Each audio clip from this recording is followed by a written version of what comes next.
And send request. Ooh, Instagram and Zoom and Facebook Live at the same time. That's some stuff. We should be on, I guess. Yes, we are. Yay! Excited. Finally. It's working. we figured it out. All right. Yep. Okay, so I've given you some things that I wanted us to go over in our previous talk, but I would like to introduce you. And then you can introduce me as well. So thank you so much. I'm so honored and so privileged to have you here on my platform. I'm willing and able to have this talk with me. It's very open, it's very vulnerable, it's very authentic to be true to ourselves and explore these different depths and conversations. And so I'm just honored to have you here. Right now, this is Selfless Reflections. I'm Elisha Buckingham, the founder of Selfless Reflections. I am here welcoming Dennis with us. He is also a person who founded something that's going to give back to the collective. Could you tell us just a little bit more about your foundation and a little bit of background about why you started it? Sure. Hi, I'm Dennis. I'm from the other side of the world. I'm from Europe. I'm from Slovenia, a very small country. This was a very interesting, thing that we came together, just started chatting on Instagram. So I'm very honored and privileged to be able to, use the technology to share knowledge, wisdom, information, experiences, and, open up important questions and, talk about it. I've started Institute for Independency 3 years ago because I believe the majority of the people don't have a proper foundation when it comes to, basic areas of our life, like health, like our mindset, our spirituality. And, we are just, what we get from our environment and school system is not enough, and it's not really serving us in the long term. So it's my own, I would say, personal journey that got me to the point when I said, okay, I gotta contribute some way, because I've learned to, start looking differently at finances and practically all the important areas that my institute is about. What we do is we connect professionals from all 4 areas, which is mindset and spirituality, our environment, our health and body, and finances. Those are the 4 things that we deal with on a daily basis. And I think it's important that we, make proper foundations on which we build, and proper information which we build our, future, our vision for life. And this is what we do. We connect people, professionals, and then we educate people. We organize events and things like that here in a small country of Slovenia. So this is massive. which is major. And I know when we spoke before, you shared, you were a little bit nervous, like, what could I contribute? And we spoke about how, coming from like a small, humble background, and being the small country that you are, even the country that's faced many things, you were like, how am I going to make a change? And here we are today, 2 people on opposite sides of the world coming together for a greater good. So again, everything that you said definitely resonates with me, and I'm just so honored to have you here. So thank you so much for joining us. Thank you for having me. It's, as you pointed out, we feel very small, and it's unusual for us to, at least the mentality of Slovenia, because it's such a small country, is, like you introduced it. We'll talk about more later, but right. I feel privileged to. Thank you very much.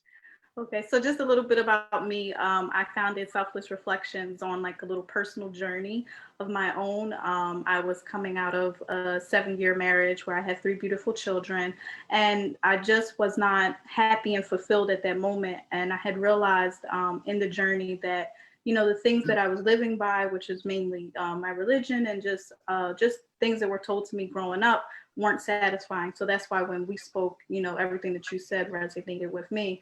And I thought that it would be important to, on my journey of self-discovery and hopefully spirituality and enlightenment, to share the journey, the beautiful, the bad, the ugly, and most importantly, the things that come about it as a collective. So then I decided to found Selfless Reflections, which is just me going through life, little things that come my way, sharing them with others and with a small community of my own, and reflecting on what that is so that I can internalize basically the lesson, so that in the long run we don't repeat them. So exactly what we're going to do here today, which is have a conversation about something in order to internalize it and to collectively come to an understanding and hopefully, you know, impact other people as well as ourselves in this conversation. So I'm excited. Yeah. I think the bottom line is that we're authentic, you know, and when we're authentic, we are more inclined to share. And I believe that once we have our basic needs met and our foundations properly set, like what we do here with my institute, and, you know, we're more inclined to share than to, you know, express ourselves in the world. And I believe bottom line, what it comes to is if we're authentic, we can share and we're willing to share. And I think this is something we really need to work on, you know, being authentic. And being vulnerable. So that'll bring me into our first question. I wanted to ask you, as a male living in the society in which you've lived in, which there are gender roles and things of that nature, what would be your perspective on the stereotypes of gender roles, male and female? Yeah, I think it's getting more and more equal on the important areas. I think this is what I've been observing, even though I come here from a different part of the world as you do, is, you know, we've had a lot of suppression of women, you know, throughout the history. And in the last, you know, couple of decades, things have changed dramatically. But, you know, women who were really opposed men and all the feminism and all these things, they start to realize that it's not good either. So any extreme is not good, is not, you know, bringing the best out of people. So I believe we're coming to a time, or, you know, the majority of the people understand that bottom line is we're equal as human beings. You know, we all want to have, you know, the best life that we can have, and we all have emotions, we all have intuition. You know, we're physically a little bit different, but bottom line is we're human, we're all connected. And I think it's this is, you know, becoming more and more recognized, you know, from both genders, and I think that's a very good thing. Right. You know, obviously it depends on where you live and depends on your background, religion, and you know, perspective of life. There's always going to be people who be against, you know, feminism or pro-feminism, or, you know, pro-masculine movements or whatever, and against. But I think you know, when you start educating yourself, when you start working on yourself as a human being, then you come to realize sooner or later that, you know, we all pretty much want the same, and we all express ourselves in, even if we express ourselves in a different way, bottom line is, you know, we have common agenda or goal as human beings, you know, being male or female. Yeah. So I think it's getting better and better, let's put it that way. Although we still have a lot of work to do. We're still learning collectively, but ultimately the goal, and I think that's also important, is understanding what the goal is. And I think that's what we're here to talk about today. Hopefully, if we can get through, weeding through, stereotypes and these gender roles, just to get to the bottom line of that we're a human race. I mean, because even in the climate of America today, there's a lot of talk and a lot of negative emotions and feelings around just race in general. And there's this lady that I watch on YouTube. I can't remember her name, but basically, I'll put it in the comments later. But basically, she's dedicated her life. She started out as a teacher, and she dedicated her life in breaking down these negative viewpoints around race, and pretty much just saying that there's only one race, and it's the human race. And I think that's exactly what we're saying here too. So you mentioned earlier that there are ways that men and women express themselves and their emotions. And could you tell me what your viewpoint would be from a male's perspective on what seems feminine and what seems masculine? I know when we had our conversation off, the video, you mentioned, like, I'm a little bit more this way than my significant other, but I thought that was amazing. So if you could just share that with everyone, that would be great. Yeah, I think the bottom line is not so much as you being female or male, is about how much you are willing to express yourselves. And, we are different even, amongst same sex. I am male and, I cry, compared to, this is what I said, compared to my girlfriend, I cry more than she does. I mean, way more. and express emotions way more. I talk more than she does. So she's more on that, rational side, and she rationalizes things, and she goes, her left brain works a little bit more than mine on the other hand, which is not bad, either way. What I'm trying to say is that it's not so much about the sex, it's more about the, if you allow yourself to express yourself as you are, and Authentically. yes, on that matter, I'm more on the feminine side, Although on the other hand, I can, very strictly and straightforwardly say what I want and what I don't want. I'm very open in conversations, which is, not so common for men. But, the point that I'm trying to make is that it doesn't matter so much if you're male or female, is that you're authentically expressing yourself.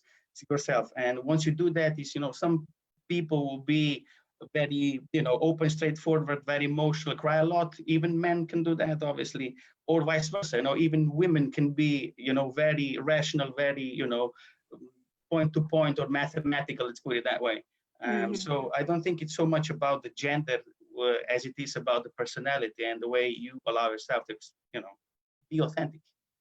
Right. Now, I'm so happy that you said it. So when we had our conversation last week, you had said something about your significant other and how now in this journey of you being more aware of yourself and being more authentic to yourself, you're actually able to share that with her and have her, pretty much more open to that expression.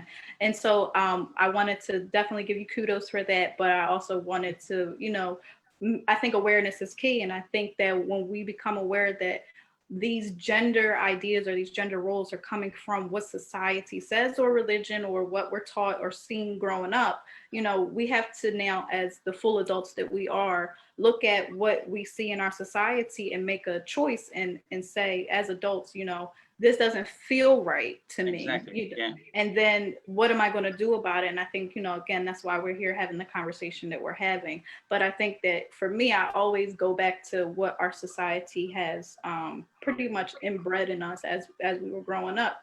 I know that for me, it was more so religion, and then also like, girls don't play sports or something of that nature. And you might think in the moment how small and minute that is.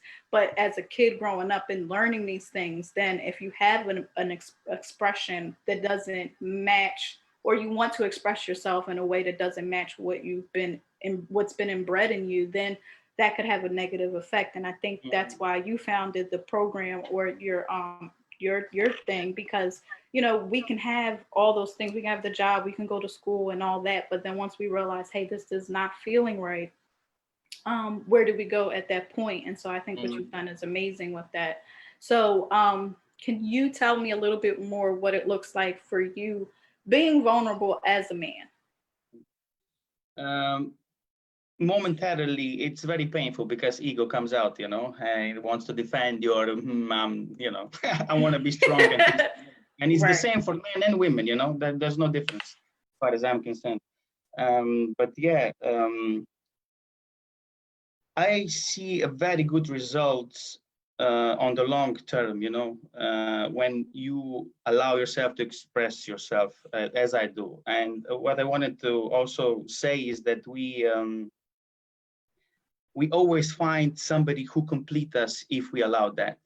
When it comes to relationships, if I can touch on that a little bit, you always find somebody who is, in some regards, you have to have some common ground. But if you're open enough, you will see that they are teaching you something if you allow them. So what I need to learn from my girlfriend is, maybe chill a little bit sometimes,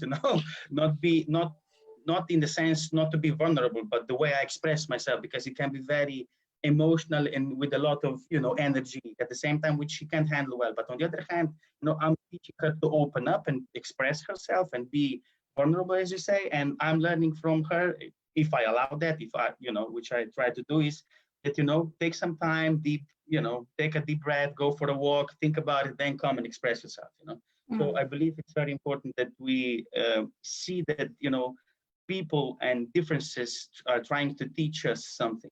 And that's the important thing. And being vulnerable on the long run, it serves me well. And I believe it's the same for everybody, because when we express ourselves, it's like, when you're in your head, or when your emotions are, going haywire, we usually start thinking very negatively. And when we express ourselves, when we become vulnerable, and I believe, as we already have a conversation, if we, our motive is right, if we're authentic, no matter what we say, or if it's true, it will find positive ground. And so far for me, it's been, I'm very happy that I'm so expressed and open. And, at the moment when, bad things happen, we can be pretty crazy, because It can be passionate, right? Yes, exactly.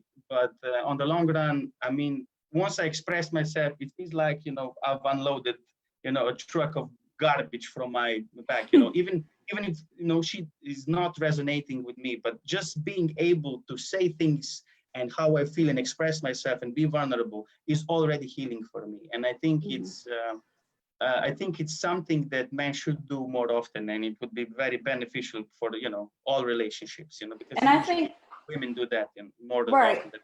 And I think, to speak on relationships, I think that when you do have that vulnerability, then you're creating that trust, because it's like, okay, it's a give and take. Relationships are a give and take. And it's like, once you realize that I'm not this person's enemy, this person is not my enemy, it's us against whatever this issue is, then you can have that safe conversation. I think a lot of times as men and women, because we've been taught to express ourselves a certain way, we often have what I call guarded conversations, where it's almost like I have a shield up and it's like I'm ready for the worst case scenario, but all I really want to do is just be my authentic self and be what society says is not okay for me to be. If that's a man crying, you being my partner, you're not looking at me like I'm weak just because I'm trying to express myself to you or be vulnerable with you. In fact, I think that there's a lot of strength and vulnerability, and it's very healthy for relationships to be yourself. Okay, so can you give me an example, even though you did a great job of explaining that, could you give me an example of a time where when you expressed your feelings or emotions, it actually made the situation worse, and how that may have impacted your viewpoint on today of actually being vulnerable versus keeping everything, inside and letting it bubble up and then exploding? Well, you could be vulnerable in a bad way too, when you can be vulnerable and try to manipulate. And when you do that, it hurts, everybody. But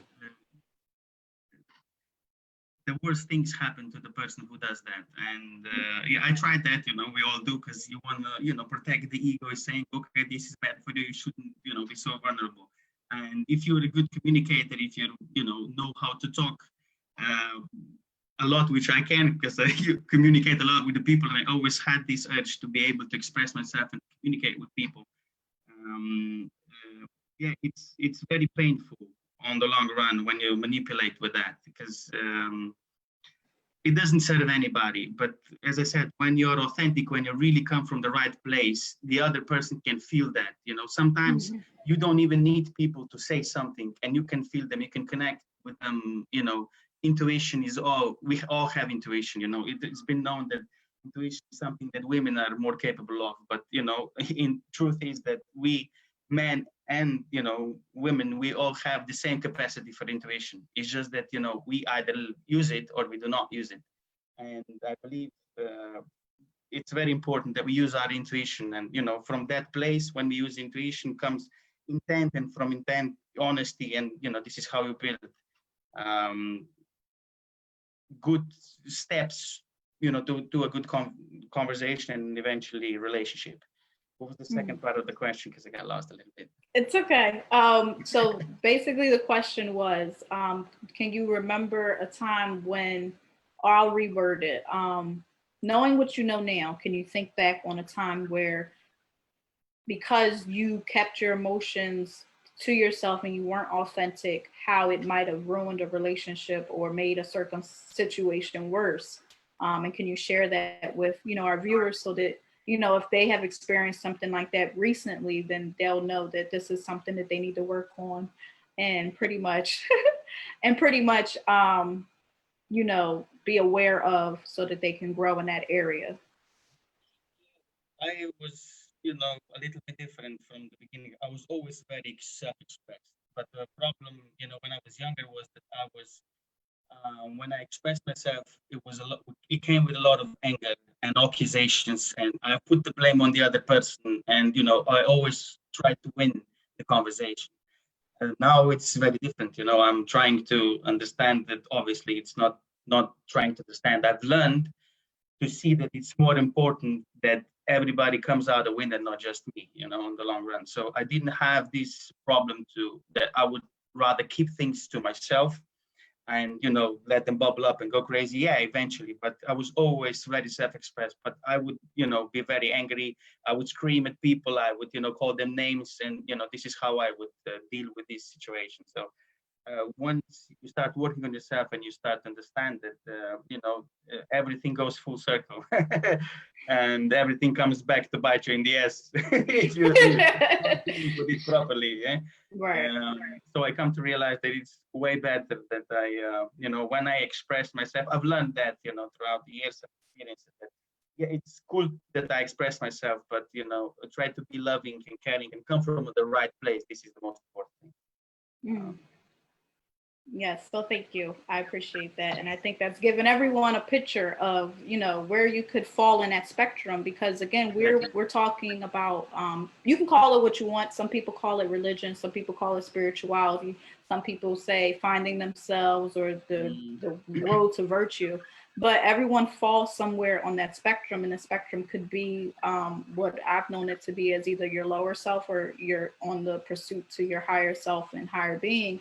And that's just becoming more and more aware of, what your triggers are, how people are pretty much mirrors to reflect what you feel and what you need to learn. And vice versa. Sometimes for myself, I've learned that I may be going through something with someone, and there is always a lesson to learn. So I don't feel like there's ever really a loss. But sometimes when you go through things with people, then you realize like, hey, this is actually a bigger lesson for this other person, and I just have to play the role that I'm in. A lot of times it's not always about us, and I think when we can remove ourselves a little bit and be objective, like you said earlier, taking that moment to go on a walk and walk away, not getting so heated in the moment with that person, not being so angry, not being so caught up in what is being said, but actually listening to. Oh, and that brings me to the next question I have. Instead of listening to respond, we're listening to really understand. If you could give us an example or tell me, what do you think about that saying where people are like, are you having a conversation with someone, and when you're having the conversation with them, are you listening to just respond to what they're saying, or are you listening to understand? Could you give us a little bit of what your thoughts are on that? When you are in a good spot as a human being, emotionally and in your head, it's not that hard to really listen to people. Because I think we are connected on many levels, not just when we speak. This is just the tool that we use. And the most important thing is that uh, if you work on yourself, if you meditate, if you're in a proper place, then you feel more than you have to talk or to listen. And I think this is something that's very valuable and important to work on in all relationships, because it gives us inner peace and it gives us this presence that we need if we want to go through life happy, because majority of the time is we live very fast, everything is now like, call people, everything is happening very fast. And once you learn or try to, start working on yourself, you realize that being present gives you the proper ears for life in general, and that includes relationships and conversations and everything that's important. So Male or female, yes, I agree. Yeah, and I think one of the things that you just said that's really profound, and I just want to highlight again, is being present.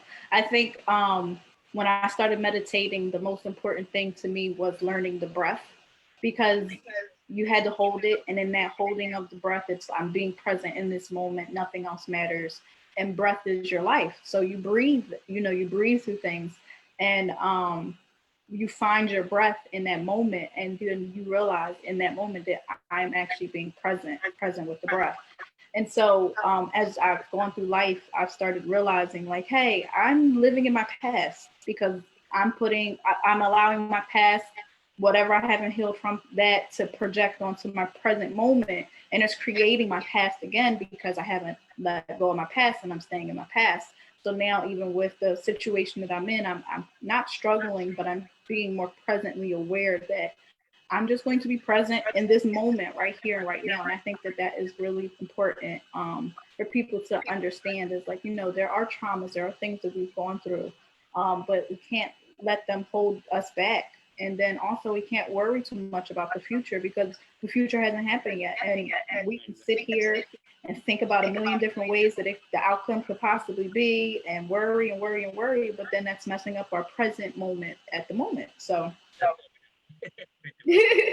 right. And the future, these are just stories that ego, is helping us survive to some degree, obviously. But yeah, I think it's when we are present, we have this capacity to look on life from bird's eye view, to distance ourselves this physical emotional or whatever things that we do on earth, and look at life as it is properly, because I believe bottom line is we already had this conversation and a lot of people talk about is first of all we have is right now, and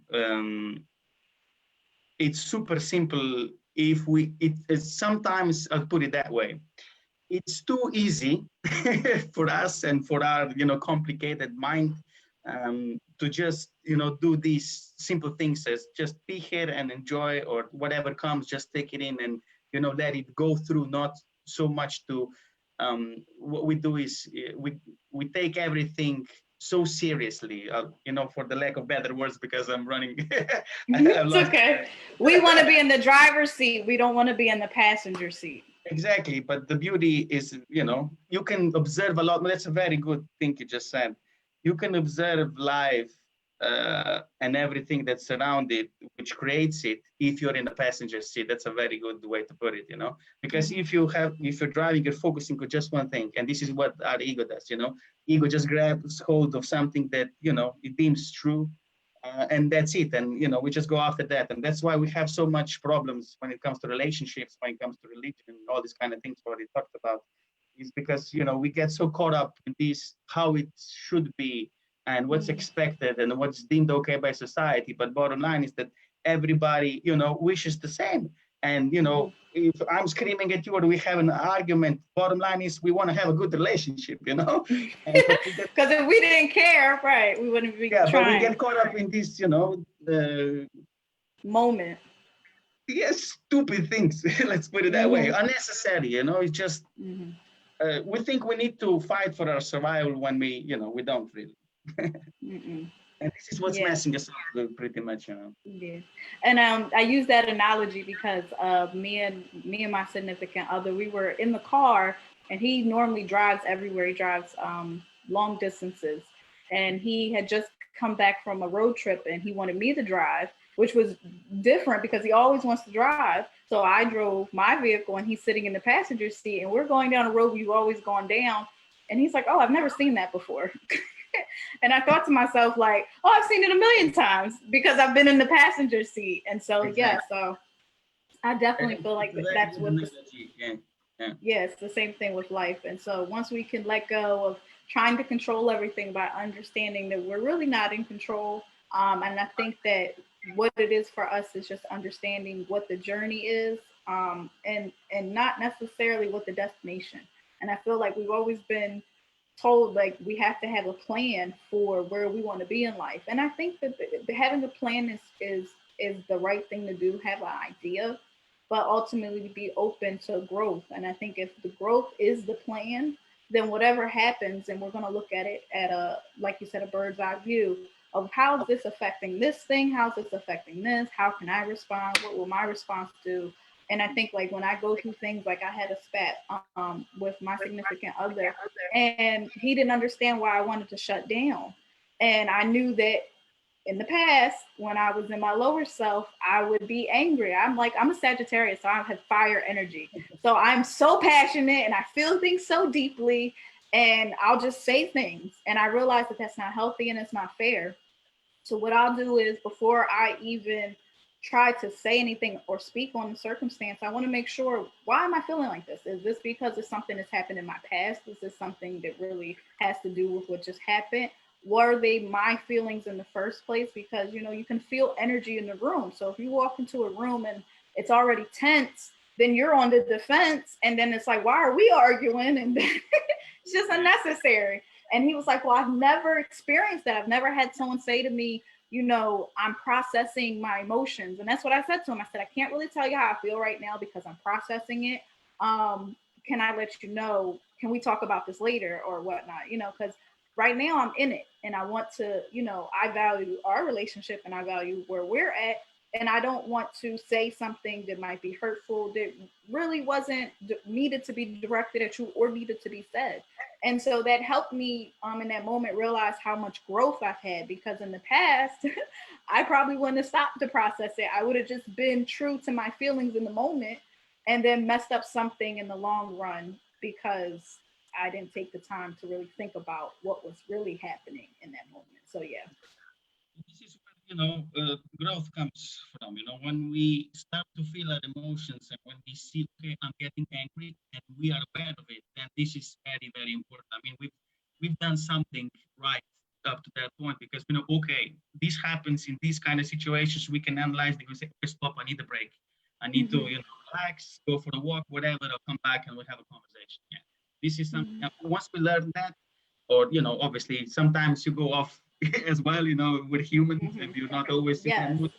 It's very important that we come to that point in life when we understand, okay, I'm starting to feel these negative emotions, and now it's the time for me to relax, take a deep breath, and continue when we get things together. It's a very good point. And I'd like to comment the point that you've made about what was you saying? I lost, but I think about the plans.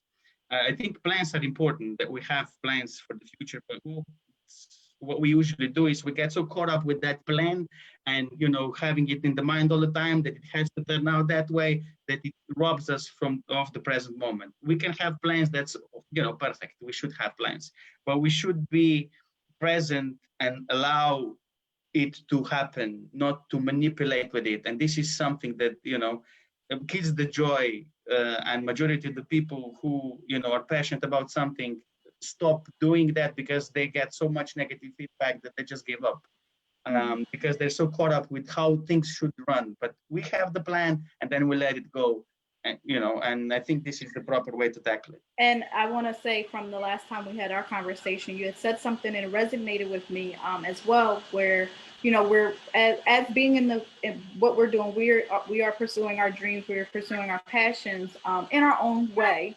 So you're doing it in your way and I'm doing it in mine, but ultimately our goal is to share and to give and to cultivate and build relationships, and then to also grow while we're doing it, right? But because of Instagram, because of all the technologies that we have at our disposal, if you look up anything about marketing, in order to be successful, you have to get your brand out there, you have to share and things of that nature. And it was something that you said that really resonated with me. It was like, at some point you felt like, I just need to get the content out there. I just need to get the content out there. I know what I want to do is the good thing. I know I'm trying to help people. I know I want to share. Let me just push it. Let me just push it. And he said at one point you realized that, hey, I'm not being authentic. I'm turning this into a business, and that's not what it was in the first place. Could you share a little bit about that? Because that was amazing. Yeah, what we caught up with is exactly as you point out. We have to produce things, and it's very hard to be vulnerable and to really make something that's worthwhile and people can resonate with if you push it. And how I realized that, a very good friend of mine told me, she said, this video that you just made out is not really you. You were not authentic. I know you have your timeline and you had to do it, and it's not as good, and people will not resonate with it. And this your timeline, right? So quality over quantity. So we're trying to keep the quality good, but that's the same thing about when we're told you need to have a plan. What's your 3-year plan? What's your 4-year plan? Like you said, we are getting so caught up in the how to get there that we're not even enjoying the journey, in which that's Exactly. the purpose of everything that Yeah. we're going through. So that at Yes. one point in time, we can, share our journey with someone and say, hey, I remember when I was, say someone's starting out, and you could give them advice on, just the process of how it goes. Everything else will come. There was a social media post that was going around. In America, we call them memes, and it was saying, just start the business, because everyone is promoting entrepreneurship because everyone's home right now because of COVID. So they're like, when you come out of COVID, you should have your own business. You have this, you should have that. And they're like, just start the business. How to do it and how you perfect it will come. And I wanted to say, yeah, just go on the journey. Just go, just embrace growth, and the learning will come. Like how to get through it will come. So yeah. Point this out is I was just part of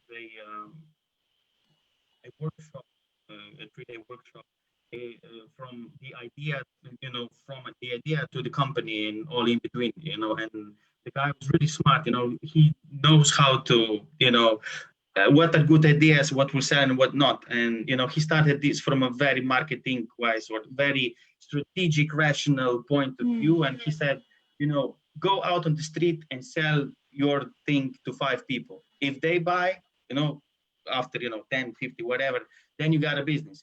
But this is strictly right, left minded mentality when you say, put it on the paper and make money. And practically, from how businesses run or how businesses are run, yeah, it works. But if I can't be passionate, then I don't want to do that. Even if I sell millions of copies and if I'm not satisfied, then it's, for me personally, Pointless. what's the point, And so it's very interesting. I think it's a very delicate balance between, being out there, doing the marketing, doing the selling, all these kind of things, but keeping your authenticity, keeping your soul intact, let's put it that way, and, just being you. And, what I did, how I changed, how I adopted to that situation is, I don't produce content if I don't feel like it, anymore. Yep. And yeah, so. That resonated. Yeah, that resonated with me, because at one point I was like, well, I need to make at least 3 posts a day, and I'm sitting here trying to think of stuff, and it took me away from the whole point. The whole point was to be authentic to the journey. As I was going through things, I was going to share them selflessly, so that others who may be going through it can also have someone to share it with, or be vulnerable enough to allow others to be vulnerable as well, and to grow and form a community. But if I'm just pumping out content that's not authentic and it's not true to my journey, then if someone wants to talk about a post that I made, or someone comments on something, I'm not going to be able to have a real conversation with that person, because it wasn't coming from an authentic place. So yeah, thank you for sharing that. I was just like, wow, yes, that's how I felt too.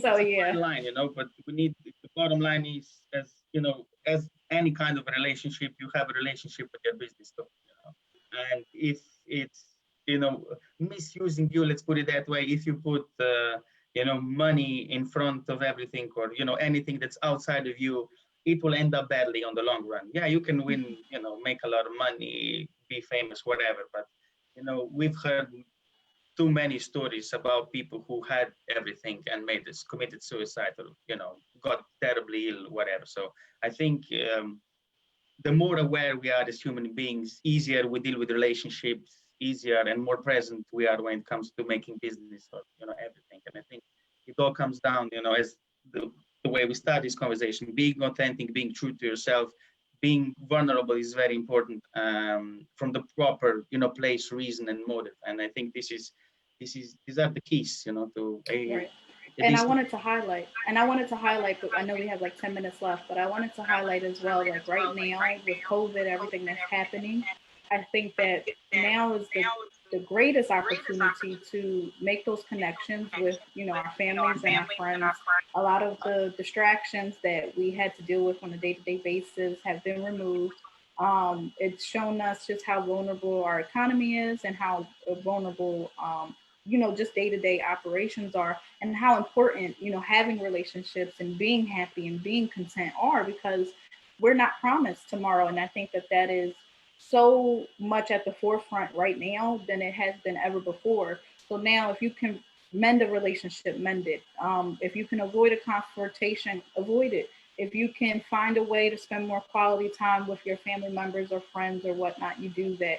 And you just have been able to pretty much just see what really is important in life. And so I'm glad that we've had this conversation. I'm glad that we're going to be able to share it. And I think even from our conversation before, I mentioned like I wasn't a video person, and that, you know, someone was pushing me to do video, and I was just like, oh, I'm not sure. But now that's all we have. We have to be on, you know, video calls for meetings and things of that nature. And so I just think this is a great opportunity. And I think everything that's happening worldwide is bringing people even closer together to understand that we are human beings, and that we can find ways, or we're finding ways to really connect with one another. Where social media and technology at one point were being said to separate us. Like, I don't know if you remember, but I know here in America, they were saying, oh, the telephone or the cell phone, you know, everyone's looking at their cellular device, and you could be on a bus with someone or in a supermarket and don't know the people that are around you. You're not having an authentic conversation because you're on your technology. But now we're being able to use our technology to have authentic conversations and to connect with people virtually. So thank you so much. Again, thank you for being here and having you know, this conversation with us. And I hope that, you know, you gained something. I know I surely have. And I just wanted to say I'm so grateful and thank you so much. I mean, as you pointed out at the beginning, but we had this conversation. When you talk about things or share your experience and knowledge, you encourage yourself as well. And I think it always goes both ways. You know, when you share authentically, this is exactly the same thing we do when we, you know, I would do with my, you know, significant other. You know, you open up, you know, say what's on your heart and on your mind, and you know, this resonates, you know, with people, and Right. it encourages you as well. So I think it's Mm-hmm. important that we do that. Thank you. Right. And so for the viewers, when you do watch this video, if you like it, if something resonates with you, or even if you want to make a comment and extend the conversation, please feel free to leave a comment, share it, and move on the conversation or add your own experiences. We would love to hear from you. I know he's putting it up on YouTube. It'll be on Facebook as well as Instagram Live. And so send us your, you know, comments or your questions or what's happened in your life. And we look forward to having this conversation with you. All right. So what time is it there? It's almost 8 o'clock in the evening. So it's 8 o'clock there, and it's almost 2 o'clock here in the afternoon. Yeah, 6 hours. All right. Well, thank you again for being here with us, and I hope that you have a good evening. You too. You have, you know, half of the day left. I know. I got other things to do. All right. Thank you so much. Have a good one. Thank you. All You right. too. Bye-bye. Bye-bye.